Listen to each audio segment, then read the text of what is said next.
하나님께서 저에게 주신 말씀은 사도행전 20장 26절에서 38절 말씀입니다. 사도행전 20장 26절에서 38절 말씀, 신약 성경의 223쪽입니다. 우리 주신 말씀을 한 절씩 교독하도록 하겠습니다. 우리 한 절씩 교독하겠습니다. 제가 26절 먼저 읽습니다.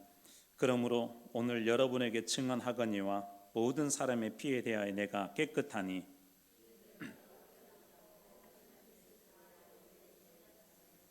여러분은 자기를 위하여 또는 온 양떼를 위하여 삼가라.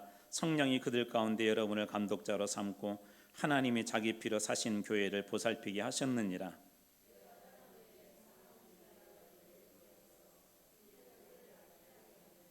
또한 여러분 중에서도 제자들을 끌어 자기를 따르게 하려고 어그러진 말을 하는 사람들이 일어날 줄을 내가 아노라.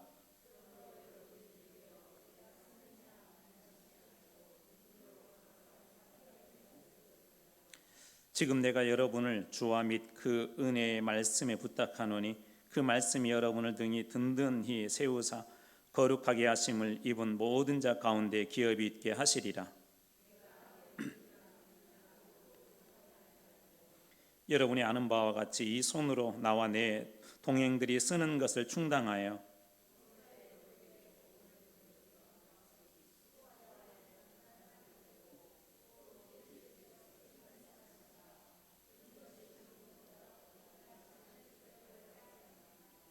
이 말을 한 후 무릎을 꿇고 그 모든 사람들과 함께 기도하니,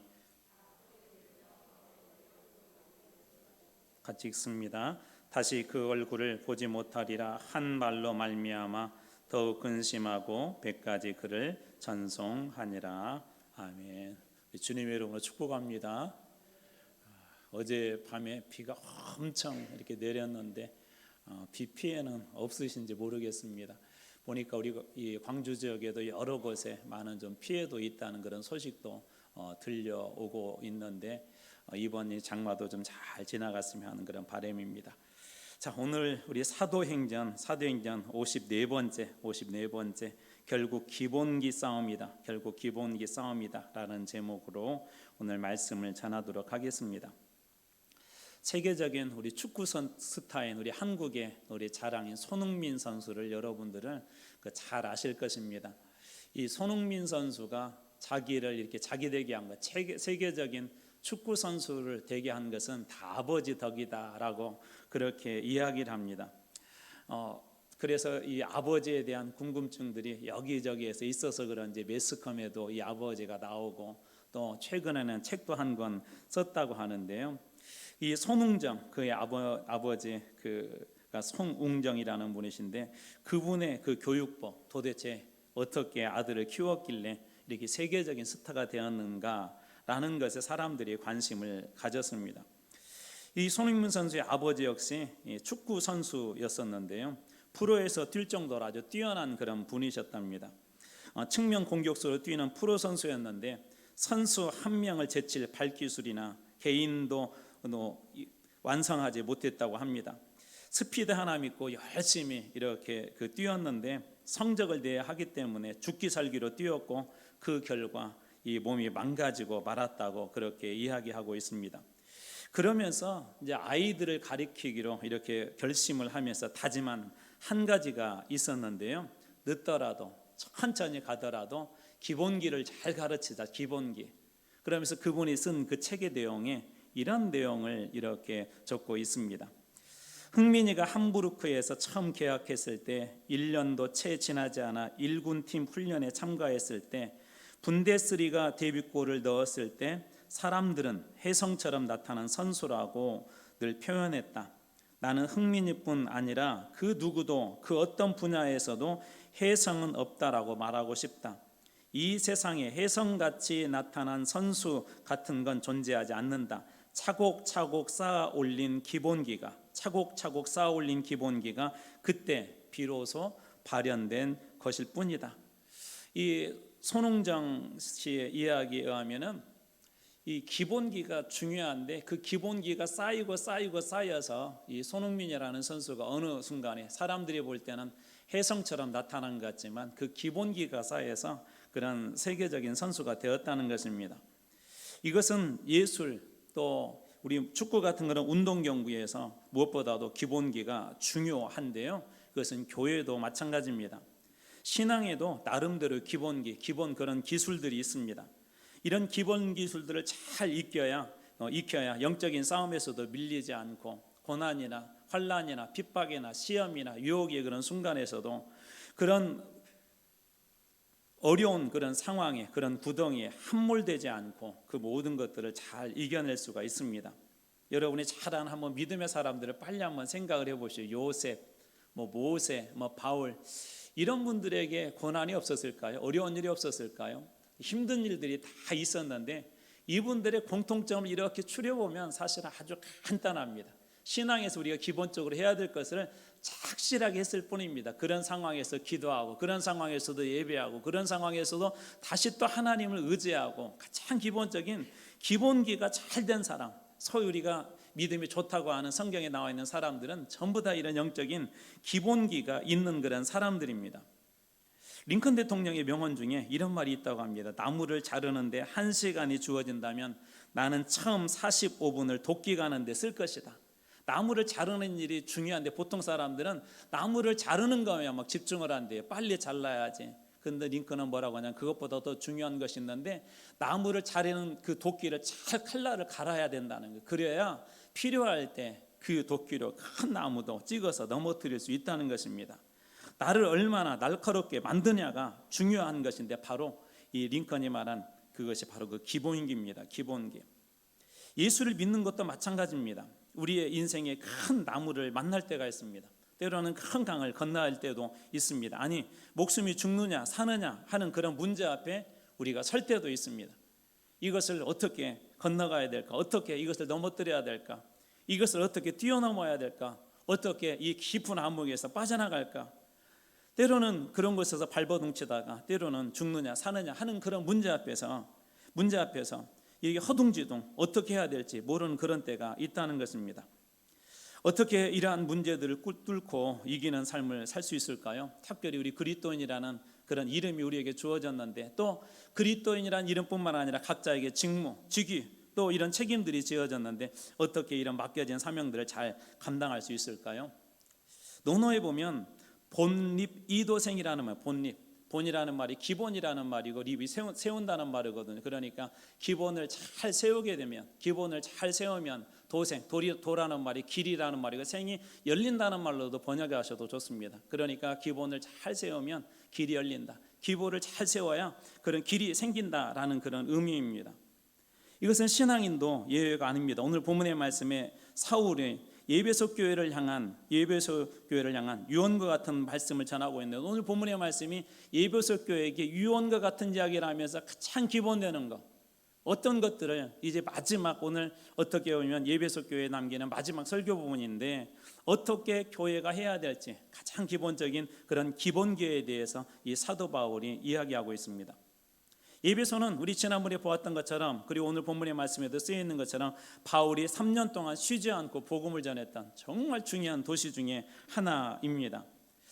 바울이 예루살렘 일정 때문에 할 수만 있었으면 예배소를 들리고 싶었지만 예루살렘 일정, 예루살렘에 빨리 헌금도 가져다 줘야 되고 또 이 오순절 전에 도착해야 되고 이런 일정 때문에 예배소에 들릴 수 없었기 때문에 빌레도라는 곳에 대략 한 예배소하고 50km 정도 떨어져 있는데 그곳에서 예배소 교회 장로들, 지도자들을 이렇게 불러서 지금 이야기하고 있는 장면이 오늘 그 본문의 말씀입니다.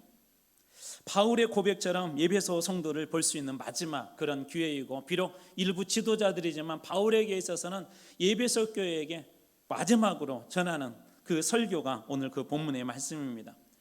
그렇기 때문에 바울의 마음속에도 여러 가지 그런 답답함들이 있을 것입니다.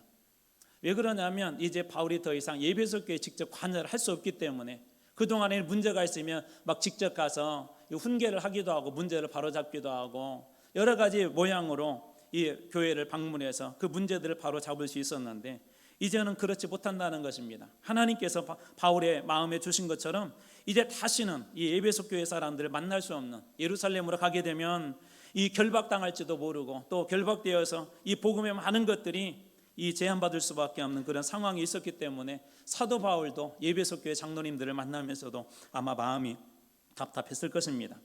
그래서 이런 답답한 상황에서 에베소 교회가 흔들리지 않고 본질적인 사명을 잘 감당할 수 있도록 그동안 많은 교육을 했지만 다시 기본으로 돌아가자라는 의미에서 오늘 기본기에 대해서 사도 바울이 이야기합니다. 자, 그렇다면 바울이 이야기하는 에베소 교회뿐만 아니라 오늘 이 땅의 교회들을 향하여서 어떤 교회가 기본적으로 갖춰야 될 기본기가 무엇인지 한번 하나하나씩 살펴보도록 하겠습니다. 첫 번째 기본기는 복음에 충실하라는 것입니다. 복음에. 오늘 우리가 읽었던 말씀의 26절 말씀입니다. 그러므로 오늘 여러분에게 증언하거니와 모든 사람의 피에 대하여 내가 깨끗하니, 이런 얘기에 사도 바울이 3년 동안 쉬지 않고 눈물로 열심으로 복음을 전했기 때문에 이제 만약 여러분들 중에 구원을 받지 못한 사람이 있다 할지라도 저는 더 이상 책임이 없습니다. 그러니까 무슨 얘기냐면 바울이 에베소 교회에 가서 복음을 충실하게 성실하게 아주 열심히 전했다는 거예요. 한 사람도 빠짐없이 모든 사람들이 에베소에 있는 지역의 사람들에게 그렇게 복음을 전했다는 것입니다.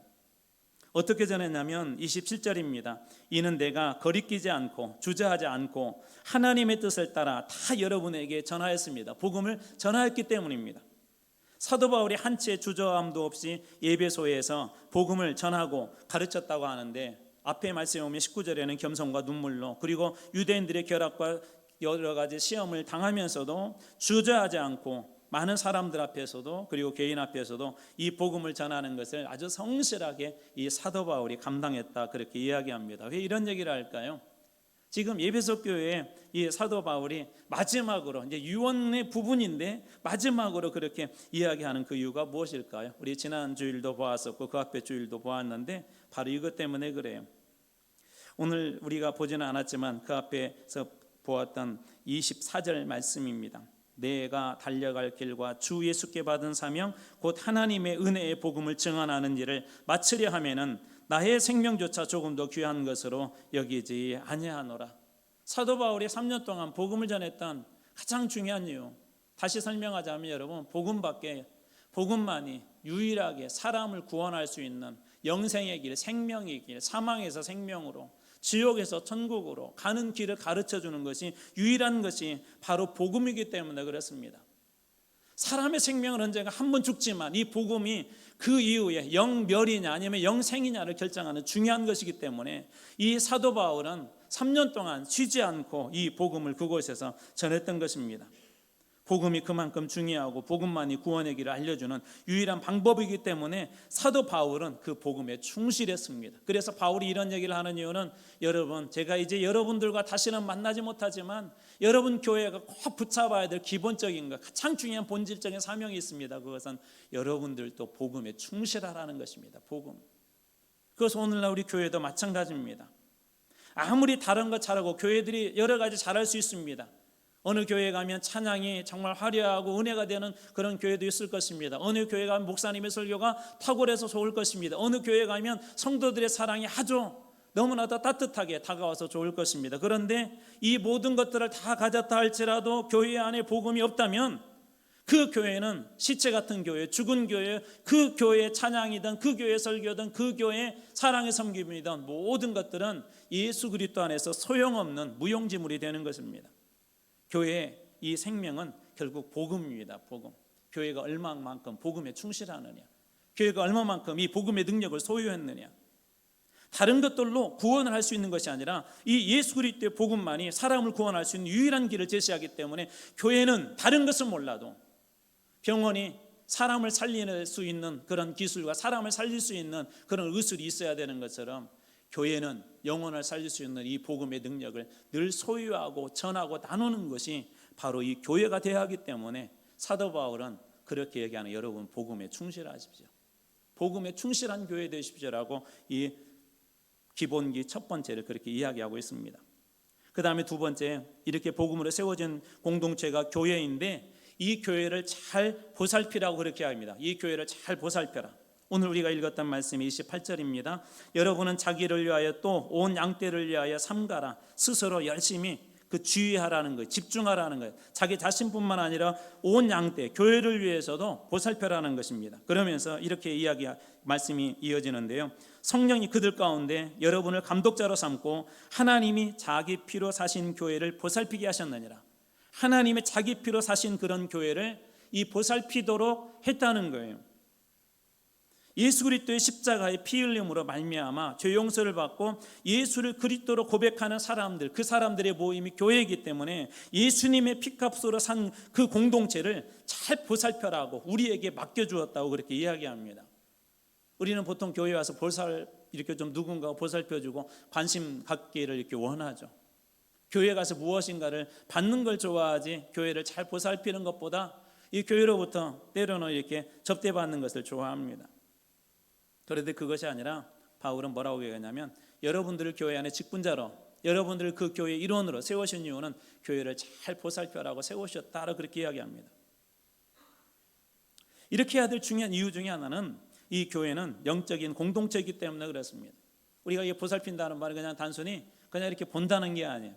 농부가 매일매일 자기가 심은 그런 과일이나 그런 또 야채나 그것을 매일매일 가서 만져보고 또 잡초도 뽑아주고 문제가 있는지 없는지, 목이 마른지 안 마른지, 또 흙은 어떤지, 거름은 부족한지 안 부족한지 늘 그것을 살피고 부족하면 가서 채워주고 하는 것처럼 그것이 이 돌보는 것입니다. 교회를 그렇게 돌봐라 그렇게 이야기합니다. 왜 이렇게 해야 되냐면 교회는 영적인 공동체이기 때문에 늘 사단의 공격이 우리들 가운데 있음을 잊으면 안 됩니다. 다시 말해서 건강한 교회가 되어야만이 이 모든 것을 이겨낼 수 있고 복음의 사명을 잘 감당할 수 있기 때문에 그렇습니다. 사단은 두 가지 방법으로 두 가지 방향에서 공격을 하는데 첫 번째 외부적인 공격입니다. 오늘 우리가 읽었던 말씀이 29절입니다. 내가 떠난 후에 사나운 이리가 여러분에게 들어와서 그 양떼를 아끼지 아니하며, 사도 바울이 떠나게 된다면 이 에베소 교회에 사나운 이리들이 들어와서 그 양떼들, 성도들을 갖다가 아끼지 않는다는 게 잡아먹는다는 거예요. 이리가 양들을 잡아먹는 것처럼 그렇게 잡아먹는다는 것입니다. 초대교회에 이단 같은 그런 존재들을 이리로 이렇게 표현하고 있는데 대표적으로 영지주의, 그 다음에 유대주의자들, 이런 사람들이 바로 이 사나운 이리들입니다. 실제로 에베소 교회에 이단의 공격이 있었는데 이 계시록 2장 6절에 보면 에베소 교회에 대한 이야기를 하면서 이런 얘기를 합니다. 오직 내게 이것이 있으니 내가 니골라 당의 행위를 미워하는도다. 나도 이것을 미워하노라. 니골라 당. 이 니골라 당은 정확하게는 알려지지 않았지만 영지주의의 한 계파로 보고 있습니다. 영지주의라는 게 뭐냐면 원래 그노시스라는 말이 지식이라는 말인데요. 하나님을 믿는데 가장 중요한 게 뭐냐면 신비한 지식이라는, 신비한 지식. 그래서 구원을 얻는데 신비한 지식이 있어야 구원을 받는다. 우리는 어떻게 구원받는다고 그러죠? 우리는 믿음으로, 그렇죠. 믿음으로 구원받는다고 하는데 이 사람들은 그 신비한 지식을 알아야 된대요. 신비한 지식. 복음을 갖다가 변형시켜 버린 것이죠. 그리고 복음을 자기들의 그 특권으로 이렇게 만들어 버린 거예요. 그래가지고 자기들의 그 특권으로 이렇게 만들어가지고는 외부에서, 오늘날 이단들도 그러잖아요. 자기들만 이 계시록을 제대로 해석할 수 있대요. 대표적인 신천지 아닙니까? 신천지의 사람들이 늘 교회를 공격할 때 계시록에 대해서 이야기합니다. 그런데 여러 번 말씀드리지만 일부분은 맞는 것 같은데 그게 다 틀린 거예요. 어떻게 해석을 한다고요? 성경을 가지고 해석은 하는데 제가 인형 얘기했었잖아요. 사람 인형을 이렇게 조립을 하는데 재료는 맞는데 발을 갖다가 발에다가 이렇게 넣어서 조립을 해야 올바른 인형의 모습이 완성되는데 발을 갖다가 팔에다 갖다 꽂아놓고 팔을 발에다 꽂아놓고, 여러분 그렇게 만약 인형을 조립한다고 봐요. 재료는 맞는데 이상한 기이한 모양이 만들어져 버리잖아요. 이게 이단들의 특징이에요. 근데 이단들이 뭐라고 하냐면 봐라 우리 성경이야, 성경 여기 이렇게 써있지 이렇게 써있지. 그런데 적용을 엉뚱한 데다가 하는 거예요. 엉뚱한 데다가. 이게 발로 가야 되는데 여기다 갖다 적용을 하는 거예요. 이단들도 오늘날 마찬가지로 여전히 이렇게 교회를 향하여서 그렇게 공격합니다.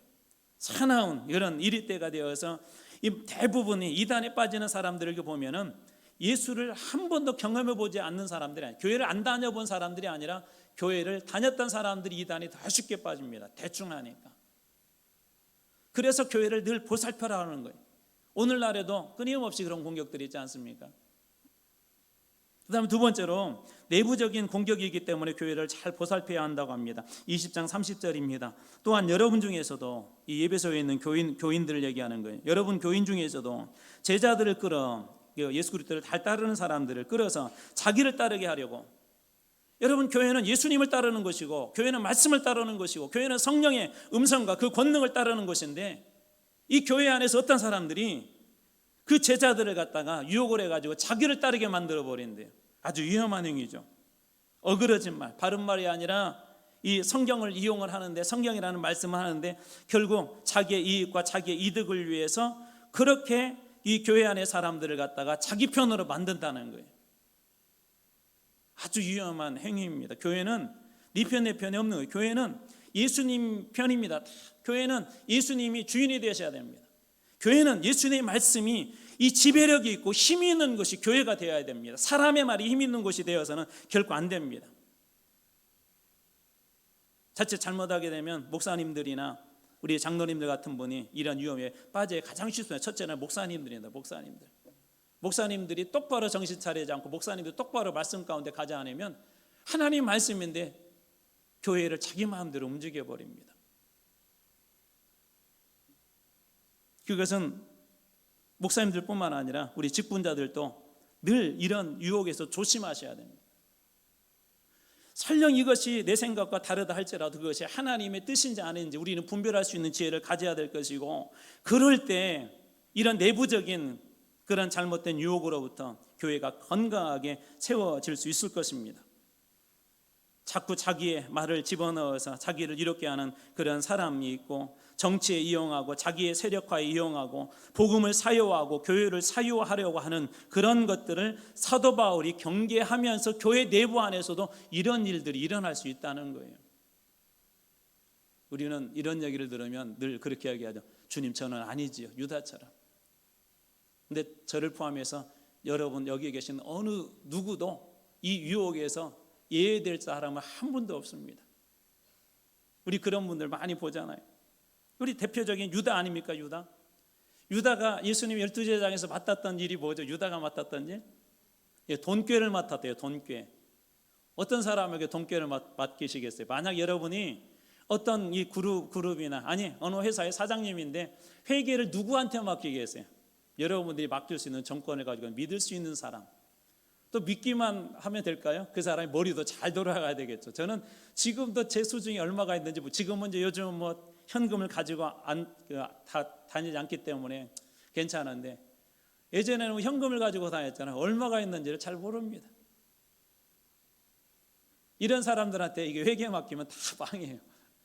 그래서 이렇게 믿을 만한 사람이면서도 돈을 잘 관리하고 쓰임새, 짜임새 있게 잘 쓰는 그런 사람들에게 맡기지 않겠습니까? 그러니까 유다는 예수님이 볼 때 어떤 사람이었던 것 같아요. 제자들도 별 이의를 제기하지 않았다는 것은 유다는 믿을 만한 사람이었었고, 머리도 괜찮은 사람이었고, 스마트한 사람이었었고, 그런데 그 유다가 예수님을 배신하고 예수님을 팔아 넘기지 않습니까? 어느 순간 돈이 자기의 힘이 되고 돈이 자기의 권력이 되었고 돈이 예수님보다 더 귀한 그런 것이 되어서 예수님을 팔아버리는데도, 예수님을 팔아 넘기는데도 그것이 죄인지도 모르는 그런 악한 영적 상태까지 이르게 되지 않습니까? 예수님의 이름을 팔아 자기의 유익을 구하는 사람입니다. 이러한 위험은 예배석 교회 안에도 있고 오늘 우리 안에도 있을 수 있습니다. 그래서 우리는 늘 무엇을 고민을 해야 되냐면, 교회를 잘 보살피고 있는가, 나에게 맡겨진 직분의 자리에서 교회를 잘 보살피고 있는가를 고민해야 합니다. 그리고 세 번째 기본기가 있는데, 말씀이 말씀되게 하라는 거예요. 말씀이 말씀되게 하라. 사도행전 20장 31절입니다.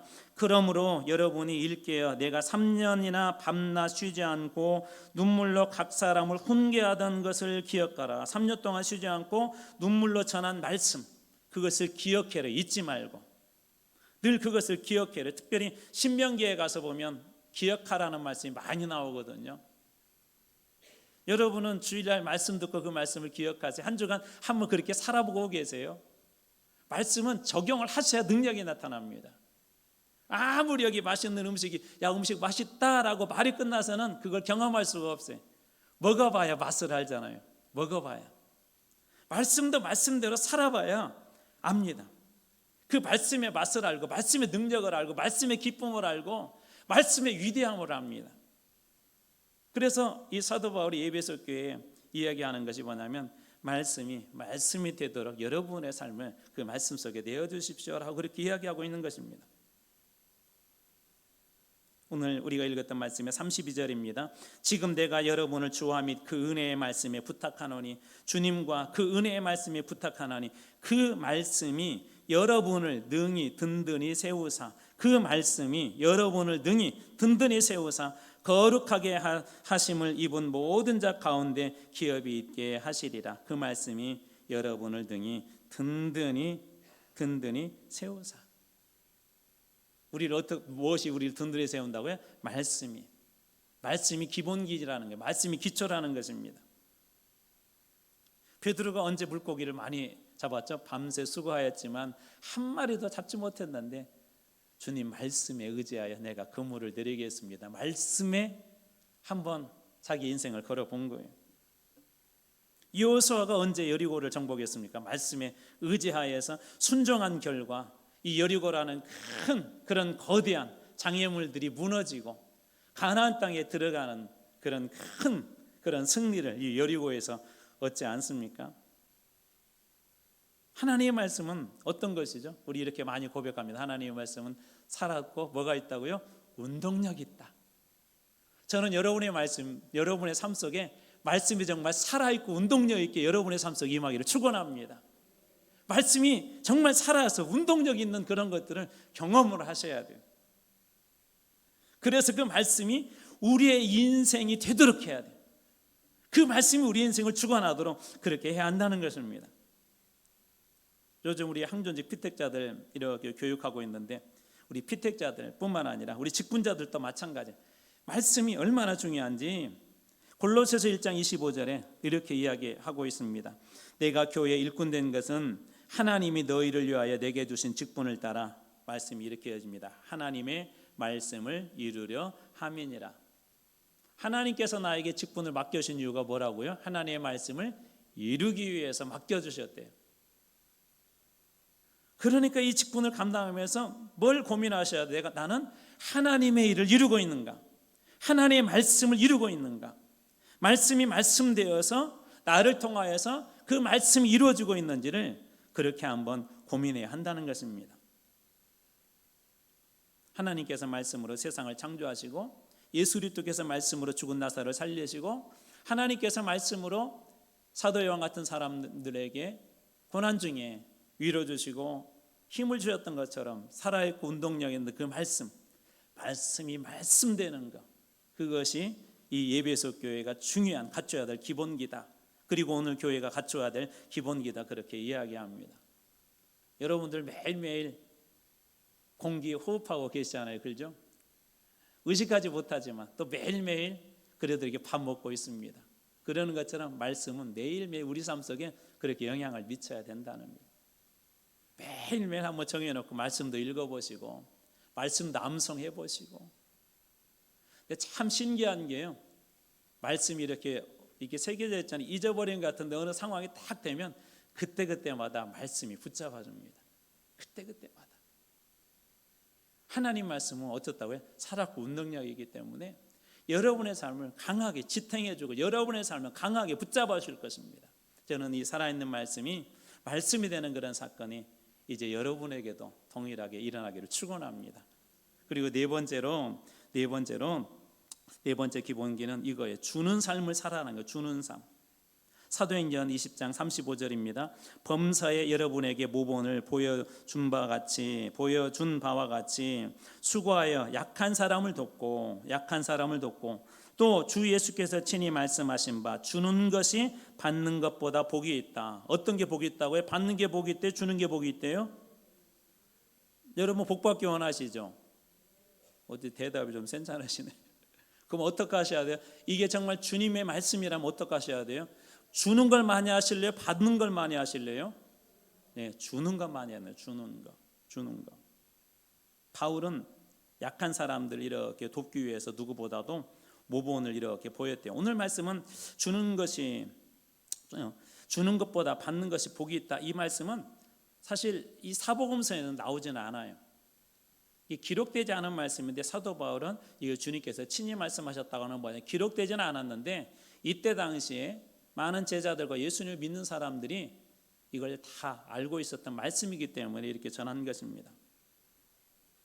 복음서에는 없는 그런 말씀인데 바울과 당시 믿는 사람들에게 구전으로 이게 내려온 예수님의 말씀일 것이다라고 학자들이 그렇게 이야기합니다. 그 내용의 핵심이 뭐라고요? 주는 것이 받는 것보다 복이 있다. 주는 것이 받는 것보다 복이 있다. 예수님은 어떤 분이셨죠? 우리들에게 내어주신 분이셨습니다. 하나님은 아들을 세상에 내어주시고 예수님은 이 땅에 십자가에 당신의 목숨을 내어주셨습니다. 그리고 제자들 역시도 목숨을 내어놓고 교회와 하나님 나라를 위해서 그렇게 섬겼습니다. 초대교회 우리 지금 모습 보고 있잖아요. 왜 바울이 지금 빨리 가려고 한다고요? 왜 에베소 교회를 못 들렸다고요? 지금 예루살렘에 있는 성도들이 어려움을 당하고 있었을 때 이방 교회, 이방에 있는 그 교회들이 헌금을 모아줬어요. 예루살렘 교회는 어떻게 하면 그 본교회 아니에요, 핵심 교회 아니에요, 중심 교회 아닙니까? 근데 교회가 어렵다는 이야기를 듣고 이렇게 헌금을 해서 구제하는 일들을 합니다. 초대교회 7 집사님들 내세우셨죠. 열심히 복음을 전하다 보니까 막 교회가 부흥을 했는데 문제는 이 과부들, 헬라파, 또 이 유대인들, 히브리파 과부들 중에 어떤 사람들은 잘 이렇게 섬김을 받아서 어려움 중에도 그래도 어려움을 잘 이겨내고 있는데 이 헬라파 과부들은 제대로 구제가 안 되니까 어렵기 때문에 그 구제하려고 7명의 집사님들을 세운 거예요. 구제하려고. 그러니까 복음을 전하는 일도 중요하지만 구제하는 일을 얼마나 초대교회가 중요하게 여기고 있는지 알 수가 있죠. 왜 사도 바울이 에베소 교회는 이때 당시에 힘이 안 들었을까요? 에베소 교회는 막 예산이 풍부해가지고 그 예산 가지고 그렇게 섬겨라고 사도 바울이 그렇게 얘기했을 거예요. 아니요, 에베소 교회도 여전히 어려웠습니다.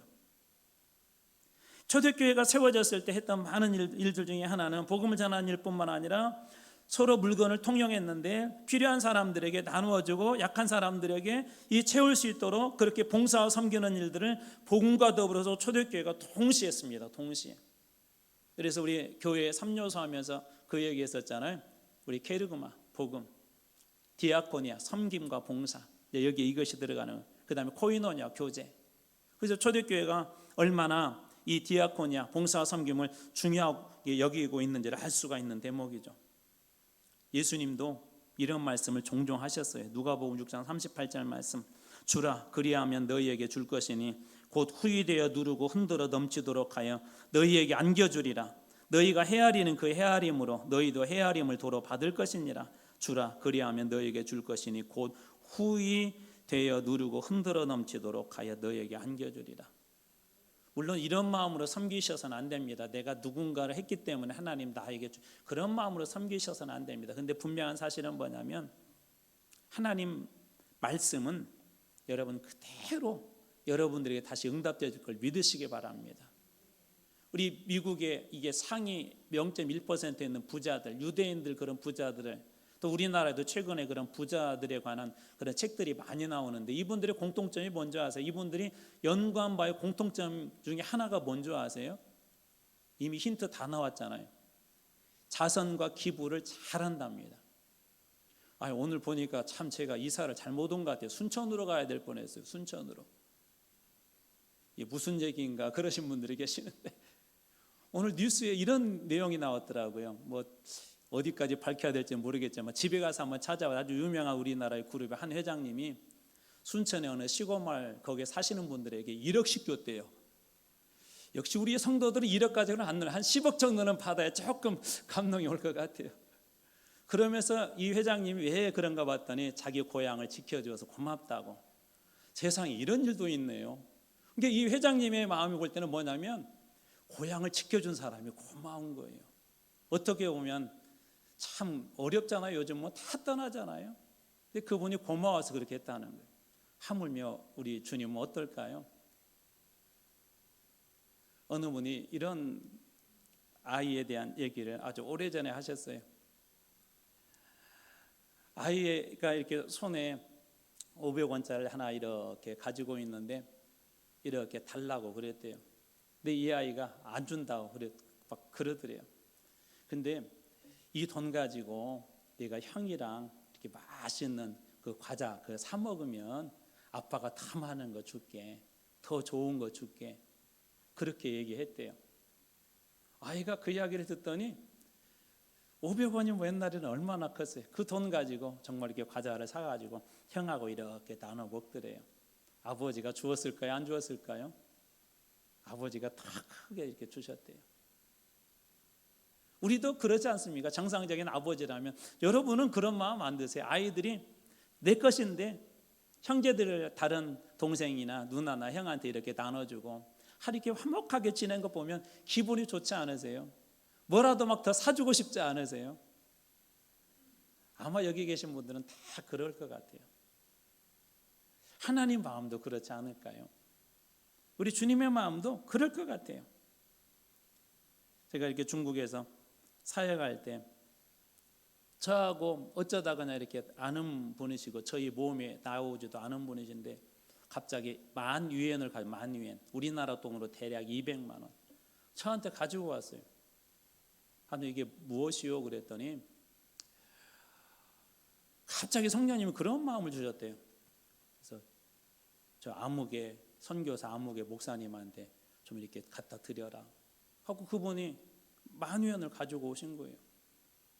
그래서 제가 받을 수 없다고 근데 안 된다고 하고 저한테 이렇게 주셨는데 지금도 이분이 사업을 잘하고 계시거든요. 하나님 축복해 주셔서 중국에서 외국인들이 사업한다는 게 힘든데 지금까지도 정말 잘 이렇게 하고 계세요.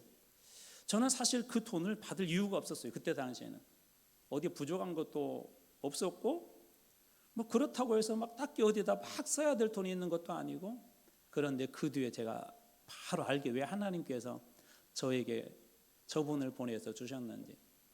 마침 그때 당시에 중국에서 이렇게 사시다가 이게 직장이 없어가지고 어려운 한 가정이 있었어요. 아이들 학비를 댈 수가 없었어요.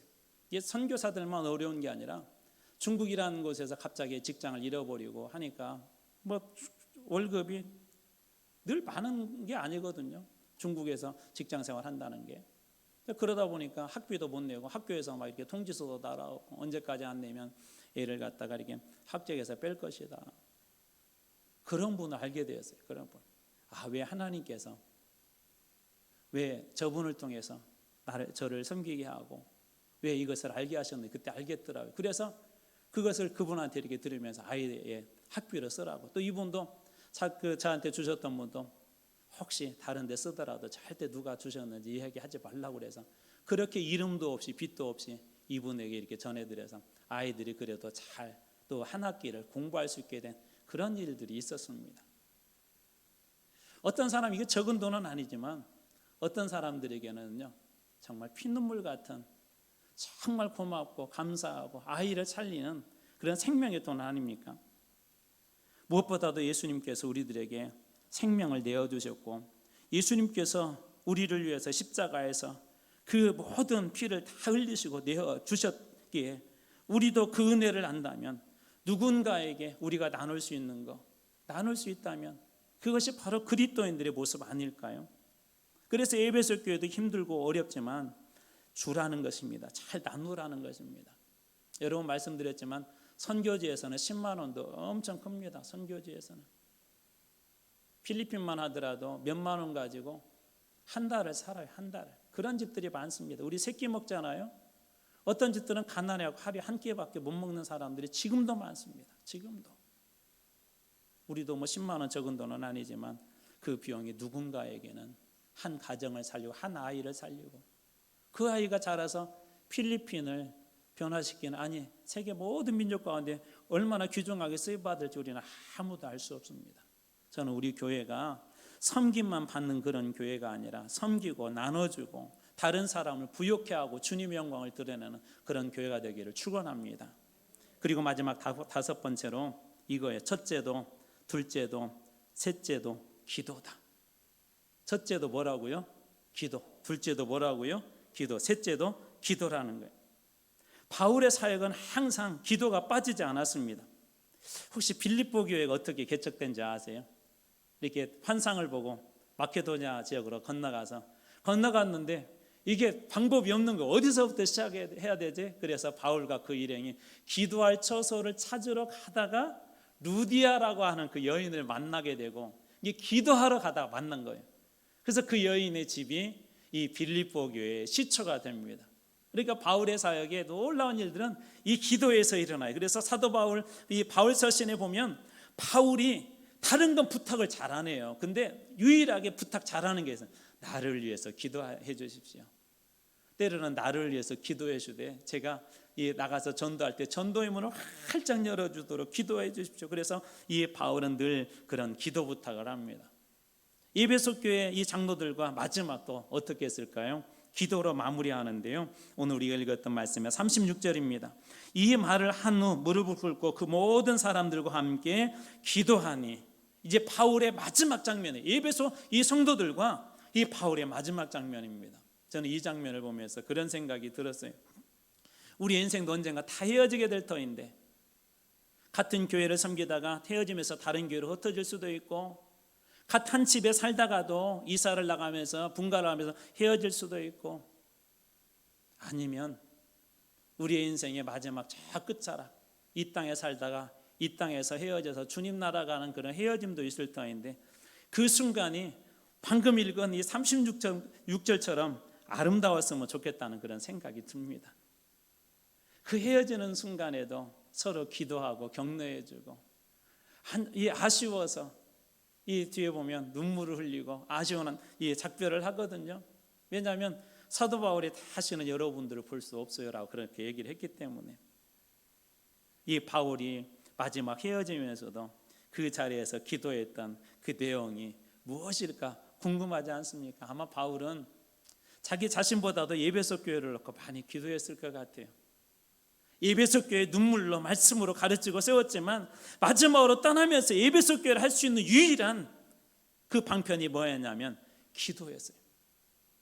그런데 이 기도가 왜 중요하죠? 기도는 떨어져 있던, 가까이 있던, 멀리 있던 이 기도의 능력은, 우리가 기도하는 순간 하나님의 손이 여러분 닿지 않을 곳이 없는, 기도는 어느 곳에나 닿는 놀라운 능력이 있기 때문에 사도 바울은 늘 기도의 자리를 놓지 않았던 것입니다. 기도가 없는 것은 그리스도인의 삶을 포기하는 것과 똑같습니다. 군인이 총과 칼을 내려놓고 싸우는 것처럼, 의사가 수술칼을 내려놓고 환자를 방치하는 것처럼, 기도는 그리스도인들에게 있어서 기초 중에 기초입니다. 그래서 첫째도 기도, 둘째도 기도, 셋째도 기도.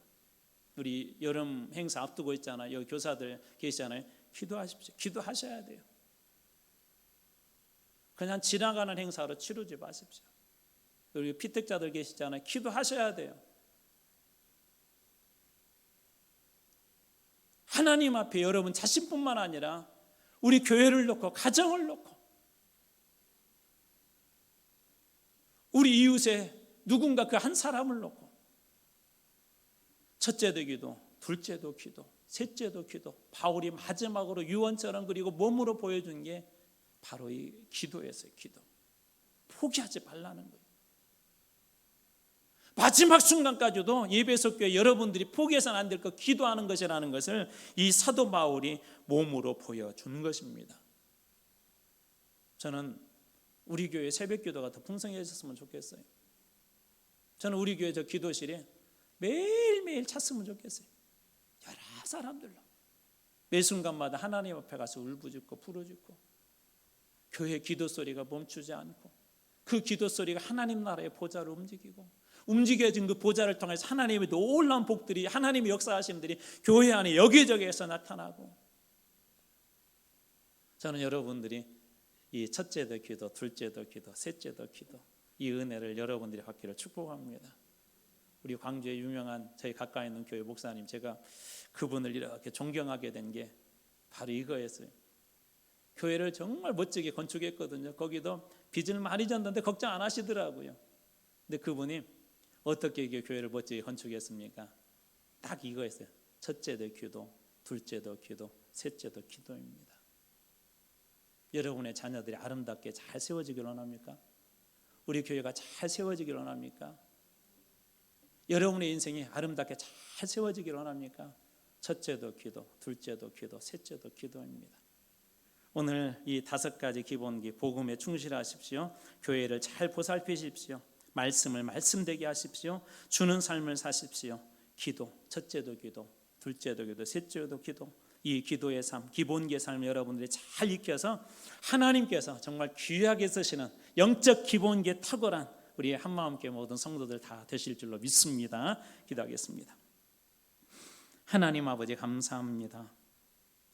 바울이 에베소 교회 유언처럼 남겨주고 싶었던 마지막 5가지 하나님 은혜들을 오늘 말씀을 통해 나누었습니다. 결국 기본기가 답이다. 기본기가 모든 것을 결정한다. 그래서 사도 바울이 5가지 복음에 대해서, 교회에 대해서, 말씀에 대해서, 섬김에 대해서, 기도에 대해서 오늘 이야기했던 이 말씀이 이제 저희의 삶에서도 동일하게 능력으로 나타나게 하여 주시옵소서. 감사드리며 예수 그리스도의 이름으로 기도드리옵나이다. 아멘.